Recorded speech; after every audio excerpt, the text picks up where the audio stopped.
ఈ వాక్యాన్ని వీక్షిస్తున్న సహోదరి సహోదరులందరికీ క్రీస్తు పేరట వందనములు. ఈరోజు వాక్యం ద్వారా దేవుడు మనతో చెబుతున్న మాట, మహోన్నతుడా, నేను నిన్ను గూర్చి సంతోషించి హర్షించుచున్నాను. కీర్తన గ్రంథము 9వ అధ్యాయం 2వ వచనము. దేవుణ్ణి గూర్చి సంతోషించడానికి ఏముంటుంది అసలు? ఆయన్ని ఉపయోగించుకోవడం ద్వారా కదా మనం సంతోషించేది అనుకుంటాం కదా. ఈ లోకంలో ఉన్నవి మనం వెచ్చించడం వల్ల మనకు సంతోషాన్ని కలుగజేస్తాయి. కానీ ఏమీ ఇవ్వకుండా పొందుకునే దాన్ని బట్టి ఈ లోకంలో సంతోషించడం చాలా కష్టం, అరుదు కూడా. కానీ మీలో ఎంతమంది దేవుని బట్టి దేవుని గూర్చి సంతోషిస్తున్నారు, హర్షిస్తున్నారు? ఆయన గూర్చి సంతోషించడానికి ఏముందిలే అనుకోవద్దు.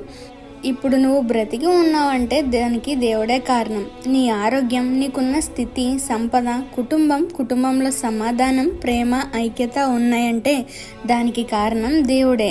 నువ్వంటే ఎంత ఇష్టం ఉంటే దేవుడు నీ కోసం ఇవన్నీ చేస్తాడు. ఒకసారి ఆలోచించు. నీ జీవితంలో దేవుణ్ణి గూర్చి సంతోషించడానికి కూడా కారణాలు ఉన్నాయని మర్చిపోవద్దు.